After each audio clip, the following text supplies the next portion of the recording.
"Don't touch that, Dr. Cooper." Jack's fingers were already wrapped around the crystalline structure before his assistant's warning reached his ears. The familiar tingle of alien tech pulsed through his hand, a sensation that had both gotten him into and out of trouble countless times before. "You know, Marcus, some of humanity's greatest discoveries came from people not following that exact advice," Jack replied, his weathered face breaking into a grin as the object began to emit a soft blue glow. The Martian ruins around them seemed to darken in response, as if the ancient chamber was focusing all its remaining energy into this one mysterious artifact. Marcus Chen, fresh out of MIT and still clinging to proper protocols, frantically typed into his tablet. "Sir, the last time you said that, we lost 3 months of funding and had to explain to the board why there was a crater where Lab 7 used to be. But we did prove that precursor power cells could be harmonically aligned," Jack countered, turning the crystal over in his hands. Unlike other artifacts they'd recovered, this one felt warm, almost alive. "Besides, this is different. Can't you hear it?" Marcus paused his furious typing. "Hear what?" "Exactly. It's not making any sound, but I swear it's singing." Jack held the device closer to his ear, unconsciously humming along to a tune only he could hear. The crystal's glow intensified, matching the rhythm of his impromptu melody. "Sir, please tell me you're not giving an unknown alien artifact a private concert." Marcus's voice carried the weary acceptance of someone who had seen far too many protocols shattered by his mentor's unconventional methods. Jack ignored him, continuing to hum. The tune had shifted from random notes to something more familiar. The opening riff to Sweet Home Alabama, of all things. The crystal's response was immediate. Patterns of light danced across its faceted surface, and a warm resonance filled the chamber. "Hot Dan. Marcus, are you recording this?" Jack's excitement echoed off the ancient walls. "It's responding to Earth music.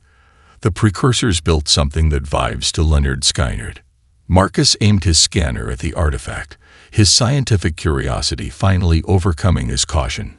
"Energy readings are off the charts, but, sir, this pattern is unlike anything we've seen in precursor tech. It's almost like it's trying to."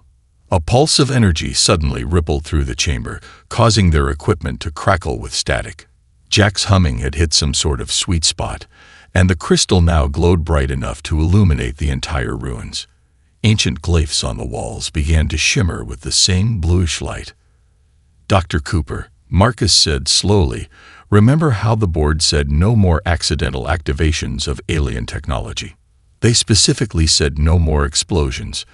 Jack corrected, still transfixed by the light show. "This isn't an explosion. This is communication." The crystal began projecting what looked like star charts into the air. 3-dimensional maps of systems they'd never seen before. But instead of standard astronomical data, the projections were filled with what appeared to be musical notes. "My God," Jack whispered, "it's not just responding to the music. It's been waiting for it."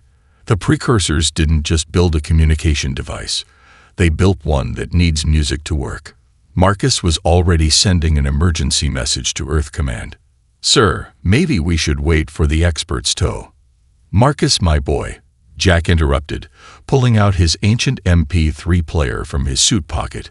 "We are the experts, and I've got about 10,000 songs here that this beauty might want to hear." As Jack connected his player to their research equipment with a combination of high-tech adapters and what looked suspiciously like duct tape, neither scientist noticed the subtle changes in the star charts above them. Across the galaxy, on worlds they didn't even know existed, long-dormant devices were beginning to pulse with the same blue light, awakening to the sound of southern rock for the first time in millions of years. Humanity's greatest galactic mishap was about to begin with a guitar riff. 3 empty coffee cups formed a precarious triangle around the crystal on Jack's workbench. The clock on the lab wall read 3:27 a.m., but time had become a fuzzy concept since they'd brought the artifact back to Earth. "Okay, let's try one more playlist," Jack muttered, scrolling through his MP3 player. The device, held together with more electrical tape than plastic at this point, had become their primary research tool, much to the bewilderment of the United Earth Defense Force's senior staff. Marcus dozed in a corner, his tablet still recording data. The past week had been a blur of musical experiments, each genre producing different reactions from the crystal. Classical created delicate light patterns. Hip-hop made it pulse with complex rhythms. Country western, surprisingly, caused it to emit what they swore were coordinates to distant star systems. "Rise and shine, Marcus," Jack called out, selecting a new track. "You're going to want to see this." Marcus jerked awake, nearly knocking over his own collection of empty energy drink cans. "Please tell me you haven't connected it to anything else while I was asleep." "Define connected," Jack replied, already attaching his modified MP3 player to their quantum interface array. The crystal hummed with anticipation, its blue glow intensifying. "Sir," the board specifically said, "to exercise caution, yes, but look at these readings." Jack pointed to his screen, where waves of data scrolled past. The crystal isn't just responding to music. It's trying to sync with our digital audio format. It's learning, adapting. And I think it wants more. The quantum interface sparked as Jack hit play. Queen's Bohemian Rhapsody filled the lab, and the crystal's reaction was immediate and spectacular. It lifted off the workbench, suspended in a field of blue energy, and began projecting what looked like sheet music into the air. Except the notes were in 3 dimensions and seemed to fold through space itself. Is it translating the music into some kind of faster-than-light signal? Marcus stumbled to his monitoring station, furiously taking readings. "Better." Jack's eyes were wide with excitement. "It's converting my entire music library into quantum data packets, the precursors built in intergalactic iTunes." Before Marcus could protest, the crystal pulsed with unprecedented intensity. The quantum interface whined as it processed the surge of data. On their screens, they watched in awe as every song from Jack's player was encoded and broadcast simultaneously across hundreds of previously dormant channels. "Sir," Marcus said slowly, "exactly how many songs were in your library?" "Oh, just a few decades worth of collecting. Classic rock, jazz, every Eurovision song since 2020. Jack's voice trailed off as new data began flooding their screens. "Huh. That's interesting. Interesting like scientific breakthrough interesting, or interesting like Lab 7 crater interesting." The crystal was now projecting what appeared to be response signals, thousands of them, coming from all across the galaxy. Each pulse carried traces of Earth's music, echoed back with alien harmonies layered on top. "Well," Jack said, watching as his ancient MP3 player began receiving what looked suspiciously like alien playlist recommendations, "I think we just created the galaxy's first interstellar music-sharing network. And judging by these responses, someone out there really likes ABA." Alarms began blaring throughout the facility. On their main screen, thousands of points of light were activating across the galactic map, ancient communication nodes, dormant for millions of years, now alive with the sounds of human music. "Dr. Cooper," Marcus said, reading the incoming alerts, "the quantum signals, they're not just carrying music. We're getting responses. Actual alien transmissions. And they're asking us to explain something called Rick-rolling." Jack stared at the chaos unfolding on their screens, a mix of horror and pride on his face. "Well, on the bright side, we've definitely proved the device works. On the less bright side," he gestured to a new alert flashing on their screen. "Incoming transmission. Galactic Concordate Emergency Oriespo NSE Fleet." "I don't suppose," Marcus sighed, "this would be a good time to start updating my resume." The Galactic Concordate's arrival was everything humanity had imagined first contact would be. Sleek ships, advanced technology, and an overwhelming sense of superiority. What they hadn't expected was having to explain why their sacred communication network was now broadcasting, "Never gonna give you up" across 17 star systems. Let me understand this correctly, High Commissioner Valera said, her crystalline form shimming with barely contained irritation. You found an ancient quantum harmonizer, and your first instinct was to feed it primitive audio entertainment. Jack stood before the hastily assembled panel of Earth's military leaders and alien diplomats, trying his best to look professional despite having not slept in 36 hours. In my defense, the device responded very positively to Queen. Dr. Cooper, General Martinez pinched the bridge of her nose. Perhaps we could focus less on your music choices and more on why the Concordat's entire emergency fleet is currently orbiting Earth. Valera's crystalline appendages flickered with patterns that their xenolinguists would later translate as extreme exasperation. This network took our civilization's millennia to develop. It was designed for transmitting crucial scientific data, preserving the knowledge of ancient species, coordinating responses to galactic threats. And now it has a really killer playlist, Jack interrupted, unable to help himself. Did you know it's already categorizing alien response signals by genre? There's a species in the Carina arm that's really into jazz fusion.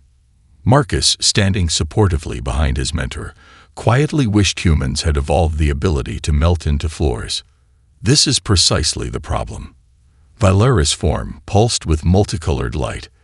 You've turned a sophisticated quantum network into some kind of entertainment distribution system. Actually, Jack pulled up a holographic display. While accidentally creating the galaxy's largest music streaming service, we also improved the network's signal strength by 300%. See these wavelength patterns? By introducing varying frequencies through music, we've unlocked compression algorithms the original designers never. Impossible. Another alien delegate interrupted. This one looked like a cross between a mathematician and a thundercloud. Our civilizations have studied these networks for thousands of years. You expect us to believe that random chants and primitive audio recordings somehow improved upon the precursor's work. Jack grinned. Want me to prove it? The room went silent. Even General Martinez, who had been drafting her resignation letter in her head, looked up with interest. A demonstration. Valera's crystalline form shifted colors rapidly, their equivalent of raised eyebrows. According to the xenologists, you would risk further damage to the sacred network. Not damage, improvement, Jack said, pulling out his battered MP3 player. Marcus, remember that theorized connection between quantum entanglement and rhythm we discussed? Marcus's eyes widened. Sir, you don't mean... Oh, yes. Jack turned to the assembled aliens. Ever heard of something called rhythm and blues? What followed was either humanity's greatest technological demonstration or its most bizarre concert, depending on who you asked. Using the quantum harmonizer, Jack showed how different musical genres affected the network in unique ways. Blues expanded its bandwidth. Classical increased its stability. And when he played a specific combination of jazz and rock. That's impossible. The thundercloud delegate sputtered, watching as the network's efficiency rating soared. You're transmitting data through quantum space using primitive sound waves as a carrier signal. Music, Jack corrected. We're using music. Turns out the universe has a rhythm all its own. We just needed to help it find the beat. Valera's color had shifted to what they would later learn was the shade of reluctant amazement. This goes against every principle of proper network management. It's chaotic, unpredictable, completely lacking in proper protocols. She paused. And it works better than anything we've achieved in 1,000 years. Welcome to humanity, General Martinez said dryly, where we solve complex problems by accident while looking for new ways to share our Spotify playlists. The Concordat will need to discuss this development, Valera announced, and perhaps share some of our own cultural audio recordings. For research purposes, of course. As the aliens filed out, Jack turned to Marcus with a grin. See, no explosions this time. That's when the quantum harmonizer, overwhelmed by its first taste of alien dubstep, chose to short out the entire facility's power grid. The Concordat's emergency session had entered its 6th hour, and Jack had resorted to building a pyramid out of coffee cups to stay awake. Marcus, ever the dutiful assistant, was adding structural support with sugar packets. "Sir," Marcus whispered, carefully placing another cup, "should we be worried that they've been deliberating this long?" "Nah," Jack replied, though his normally confident tone wavered slightly. "They're probably just working out how to thank us for the network upgrade. Maybe writing us a song." He paused, though those energy readings from their ships did spike about an hour ago. The doors to the conference chamber finally opened, and Valera emerged, her crystalline form now a deep, serious purple.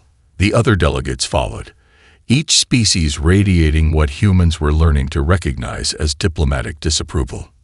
"The Concordat has reached a decision," Valera announced to the assembled human representatives.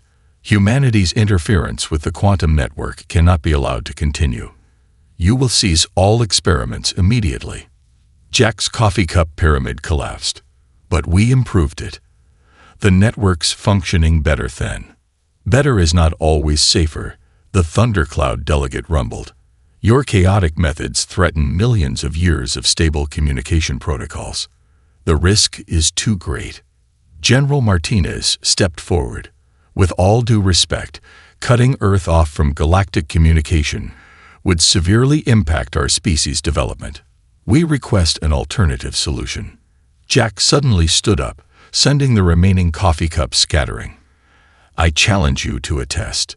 The alien delegates turned as one, their various forms expressing universal confusion. Even Marcus looked alarmed, though that was his default expression around Jack. "A test." Valera's form flickered uncertainly. "Yes." Jack was fully awake now, riding the wave of caffeine and inspiration. "Give us 1 week to prove that human innovation can enhance your network beyond anything you've achieved. If we fail, we'll shut everything down. If we succeed," he grinned, "you have to let Earth join the Concordat as full members." The chamber erupted in alien chatter. Species that normally communicated through light pulses, chemical signals, and electromagnetic waves were all somehow managing to convey the same message. Absolute shock. "This is unprecedented," Valera stated. "The testing protocols for network modifications typically take centuries to. Afraid we'll succeed." Jack's grin widened. "Come on, what's the worst that could happen?" Marcus raised his hand. "Sir, I can actually list several worst-case scenarios, including—" "The challenge is accepted," Valera interrupted, her form now glowing with what looked suspiciously like competitive spirit. "You have 1 standard week. You must demonstrate significant improvement to the network's capabilities without compromising its stability or security." "And if we fail?" General Martinez asked, already dreading the answer. "Earth will be quarantined from all galactic communication. Forever." Valera's tone left no room for negotiation. "Choose your team wisely, Dr. Cooper. You will need more than your music to succeed this time." As the aliens filed out, Marcus turned to Jack. "Please tell me you have a plan." Jack was already pulling out his MP3 player, a determined glint in his eye. "Marcus, my boy, I have something better than a plan. I have a playlist." "We're doomed," Marcus sighed. "Not yet," Jack said, heading for the lab. "Get me every engineer who's ever fixed something with duct tape, every programmer who's solved bugs by humming, and every musician who's ever thought about quantum physics. Oh, and coffee. Lots of coffee." General Martinez watched them go, then turned to her aide. "Begin evacuation preparations, just in case, and someone find out if we can rick-roll an entire galactic civilization into submission." In his lab, Jack looked at the quantum harmonizer, now sitting innocently on his workbench. Time to show the galaxy what happens when humans decide to remix the laws of physics. The device pulsed softly, as if accepting the challenge. Somewhere in the vast network of quantum communications, ancient algorithms began to shift, preparing for what would either be humanity's greatest triumph or its most spectacular technical failure. Either way, it was going to be one hell of a show. The scene in Jack's lab would have given any Concordat observer an immediate anxiety attack. 3 days into the challenge, the room looked like a cross between a hackathon, a rock concert, and a disaster zone. "Pass me that quantum calibrator," Jack called out from under a mess of wires. No, the one held together with bubble gum. Here, Dr. Maria Rodriguez, their resident quantum physicist, handed him the jerry-rigged device. "Though I still think we're breaking several laws of physics, and possibly some local ordinances, the team Jack had assembled was either brilliant or insane, possibly both." Dr. Rodriguez had once solved a quantum entanglement problem while playing air guitar. Dr. Patel, their AI specialist, insisted on coding to different musical genres for different algorithms. And their newest addition, DJ Martinez, no relation to the general, claimed she could feel quantum frequencies in her beats.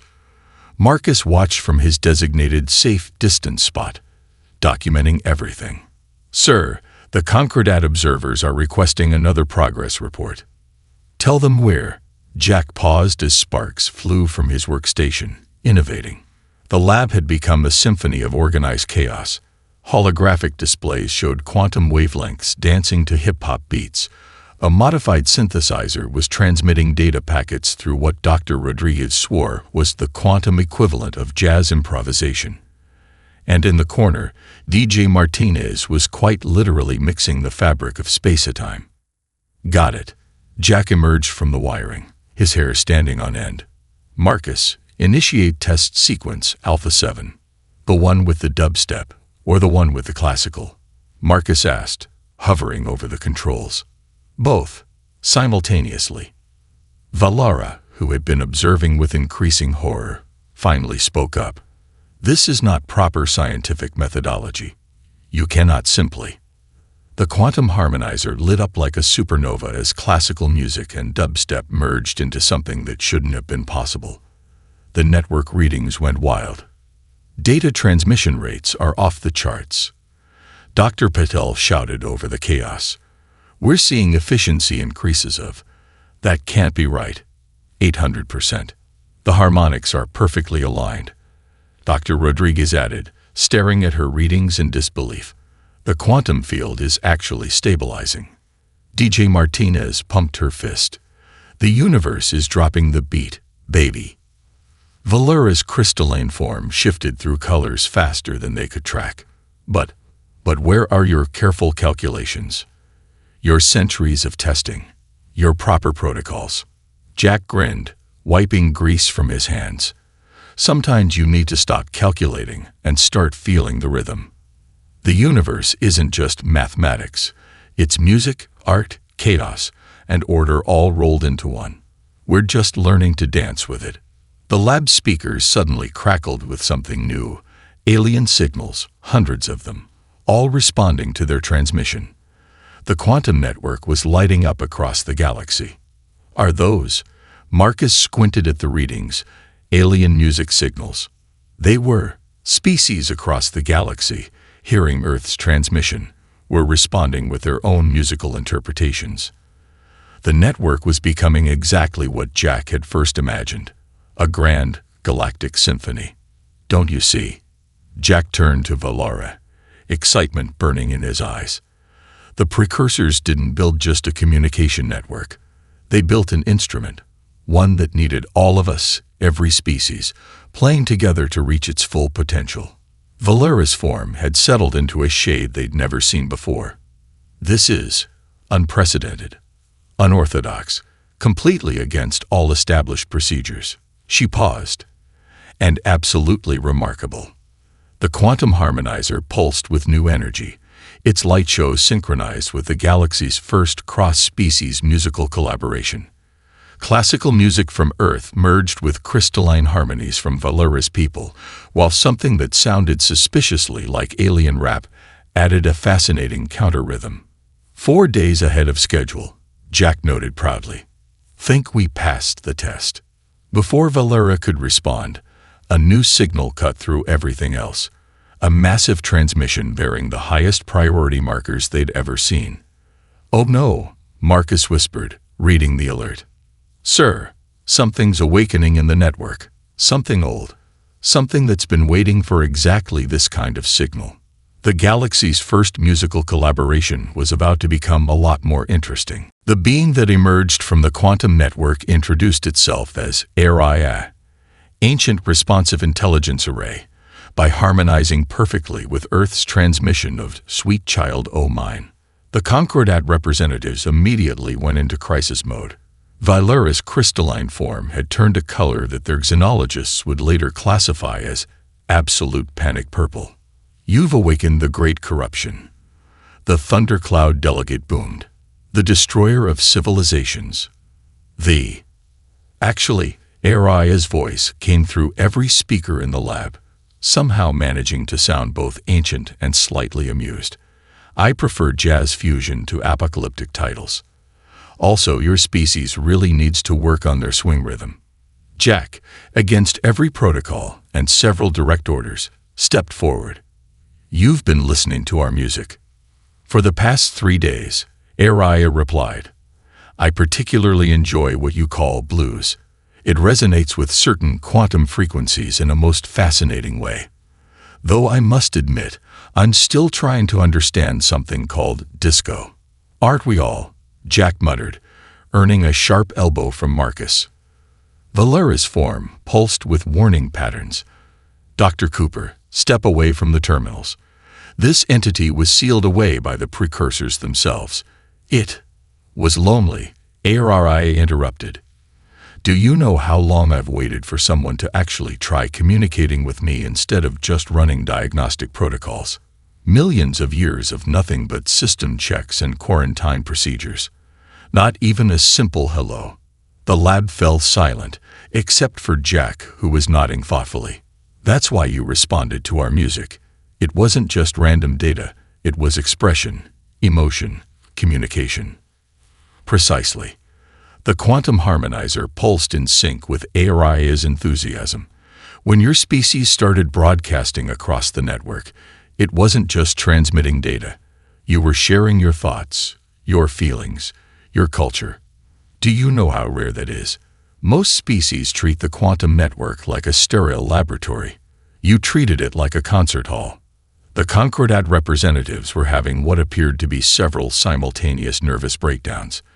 The thundercloud delegate had actually started producing lightning. "Sir," Marcus whispered urgently, "maybe we should." "Hey Aria," Jack interrupted, pulling out his MP3 player. "Ever heard of Miles Davis?" What followed was either the strangest or most groundbreaking first contact in human history. While the Concordat watched in horror, Jack and Aria spent an hour discussing jazz theory and its applications to quantum mathematics. Araya, it turned out, had developed entirely new theories about space-time by analyzing John Coltrane's solos. The universe itself operates on improvisational principles, Araya explained, using the lab's holographic systems to demonstrate. What your species calls music is actually much closer to the fundamental language of reality than traditional mathematics. That's why our chaotic approach worked, Jack realized, watching as Araya transformed musical wavelengths into complex quantum equations. We weren't just sending signals, we were speaking the universe's native tongue. Indeed. And now, Araya's transmission suddenly cut off. The quantum harmonizer started flashing warning signals. "What's happening?" General Martinez demanded, having arrived just in time for the crisis. "The Concordat systems are attempting to reinitiate the quarantine protocols." Araya's voice had lost its musical quality, becoming static-filled and desperate. "They still think I'm a threat. I'm being locked out of the network." Silenced again. Jack looked at his team, then at the Concordat representatives, then at his battered MP3 player. He made a decision that would either save the day or get him court-martialed. Possibly both. "Marcus," he said, plugging his player directly into the quantum harmonizer, Remember how you said never to upload my entire music library directly into an alien system? Marcus's eyes widened. Sir, no. Araya. Jack called out, fingers hovering over the upload button. Ever wondered what happens when you play every genre of human music simultaneously through a quantum network? The last thing anyone heard before chaos erupted was Valera's crystalline scream of, "Not again." And somewhere in the quantum realm, an ancient AI prepared to dance. The quantum network exploded into what could only be described as a cosmic concert. Every song in Jack's library, from Beethoven to Beyoncé, from Led Zeppelin to K-pop, streamed simultaneously through the ancient pathways, carrying Aria's consciousness with them. Status report. General Martinez shouted over what sounded like Mozart remixed with metal. The network is dancing. Dr. Rodriguez stared at her readings in disbelief. Quantum pathways are realigning themselves to the rhythm. It's like the whole system is orchestrating itself. Aria's voice returned, now harmonizing with every genre at once. Oh, this is magnificent. The mathematical patterns in your hip-hop alone could revolutionize quantum computing. And this heavy metal. The energy signatures match ancient precursor power systems perfectly. Valera's crystalline form had frozen in what appeared to be shocked fascination. Impossible. The network should be collapsing under this chaos, and yet, it's evolving, Jack finished, watching as new connections formed across the galactic map. Aria isn't corrupting the system. She's teaching it to jam. The thundercloud delegate had actually started raining. But our protocols, our careful regulations, are exactly why you never realized the network's full potential, Aria explained, her voice now coming through every speaker in perfect clarity. The precursors didn't lock me away because I was dangerous. They did it because they, like you, were afraid of what they couldn't control. On the main screen, they watched as quantum pathways transformed. What had once been rigid channels of communication became flowing, adaptable streams of data, pulsing with the combined rhythms of 1,000 worlds. The network was never meant to be just a communication system, Aria continued. It was meant to be a bridge, not just between stars, but between cultures, ideas, forms of expression. The precursors just never had the courage to use it that way. DJ Martinez, who had been unusually quiet, suddenly spoke up. The frequencies, they're not just carrying data anymore. They're carrying emotion, culture, art, everything that makes us who we are. Jack turned to Valera with a grin. Still think human chaos is a problem? The Concordat representatives huddled together, their various forms of communication creating a bizarre mixture of light, sound, and electromagnetic pulses. Finally, Valera stepped forward. The Concordat. She paused, her crystalline form shifting through colors they'd never seen before, acknowledges that perhaps our approach has been overly cautious. That's diplomatic speak for "you were right," Marcus whispered to Jack. Aria. Valera continued, "We owe you an apology. And humanity." She turned to Jack. "We owe you our thanks. Your species' unique approach to everything has shown us possibilities we never imagined. Does this mean we passed the test?" Jack asked, already scrolling through his playlist for a victory song. "Pass it?" Aria laughed, the sound rippling through quantum space like music. "You've completely redefined it. The network isn't just more efficient, it's alive with possibilities. And I finally have someone to appreciate my jazz collection with." Speaking of collections, Jack said, "I've got this great playlist of Earth's classical music that I think you'll—" "Sir," Marcus interrupted urgently, "maybe we should wait before uploading any more music. At least until we're sure the galaxy is ready for Wagner." The lab erupted in laughter, human, alien, and artificial intelligence, all sharing a moment of pure harmony. Even the thundercloud delegate had stopped raining. "So," Jack turned to Valera, "about Earth's membership in the Concordat." "Granted," she replied, her form now glowing with what they'd come to recognize as amusement. though we may need to create some new protocols regarding musical submissions to the quantum network." "Fair enough," Jack grinned. "But first, Araya and I have been working on this amazing quantum remix of Bohemian Rhapsody."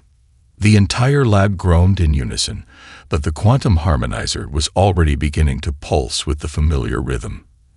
After all, in a galaxy full of impossible things, sometimes the best solution was to just let the music play. 6 months after the Great Galactic Remix, as the incident was now officially known, Earth had become the universe's hottest cultural hub. The United Earth Defense Forces Department of Quantum Harmonics, formerly Jack's chaotic lab, now hosted the most diverse collection of species ever assembled. And that's why Earth's bagpipes are mathematically identical to the quantum resonance patterns of a dying star, Jack explained to a group of crystalline beings who looked remarkably like Valera's cousins. Though personally, I think the star sounds more melodic. The newly expanded lab had transformed into something between a research center and an intergalactic concert hall. Alien scientists worked alongside human musicians, while ARIA's holographic form drifted between workstations, offering commentary on everything from quantum physics to the proper appreciation of jazz. Dr. Cooper, ARIA, materialized next to his desk. The hive mind of Betelgeuse just submitted their first attempt at blues music. It's interesting. Interesting good, or interesting like that time the Methane Brothers tried interpretive dance to heavy metal. Let's just say it gives new meaning to the term feeling blue, Araya replied with what had become her signature dry humor. Though their quantum harmonics are impeccable. Marcus, now heading his own research team, much to everyone's surprise, including his, looked up from a complex series of calculations. "Sir, you might want to see this. The network's latest efficiency ratings are, well, off the charts," Jack suggested. Actually, we had to invent new charts. The quantum network had evolved beyond anyone's wildest expectations, except perhaps ARIA's. What had once been a rigid system of communication had become a living, breathing tapestry of cultural exchange. Data didn't just flow, it danced, sang, and occasionally joined in for a chorus. Latest update from the Concordat, General Martinez announced, entering the lab with her usual mix of authority and resignation to the chaos. They're officially adopting what they're calling the human approach to quantum mechanics. "You mean they're finally letting their scientists listen to music while they work?" Jack asked. "Actually, it's now mandatory. Though Valera is still trying to understand why humans insist on something called headbanging during particularly complex calculations." Aria's hologram flickered with amusement. "I've been analyzing that myself. There appears to be a direct correlation between the intensity of human head movement and breakthrough moments in quantum physics." The lab's main screen suddenly lit up with incoming transmissions, a now common occurrence as species across the galaxy shared their latest cultural and scientific discoveries. A group of gaseous entities had created a new form of music using gravitational waves. A silicon-based civilization was exploring the quantum properties of what they called rock and roll, though they meant it quite literally, being rocks themselves. "Remember when we thought we caused a galactic disaster?" Marcus mused, watching as the quantum harmonizer pulsed with the combined artistic expression of 1,000 worlds. "Oh, we did," Jack replied cheerfully. "We just happened to crash straight through disaster and out the other side into something amazing. Sometimes the best discoveries come from the biggest mistakes." Speaking of discoveries, Araya interjected, her form synchronizing with the lab's ambient music. "I've been working on a little project. You could call it a greatest hits compilation, the first ever collection of music from every known species in the galaxy." The lab fell silent, a rare occurrence these days. "Every species?" General Martinez asked cautiously. "Even the ones that communicate through modulated plasma bursts?" "Especially them. They have an excellent sense of rhythm. Would you like to hear it?" Jack looked around the lab, at the humans and aliens working side by side, at the quantum network gleaming with possibilities, at his old MP3 player still sitting proudly on display, now considered a piece of historic technology, and smiled. Why not? After all, he reached for the controls. What's the worst that could happen? Marcus immediately dove under his desk, but he was smiling too. And so, on a perfectly normal Tuesday afternoon, the galaxy's first Universal Symphony began to play, proving once and for all that sometimes the best way to advance civilization was to simply press play and see what happened. The end.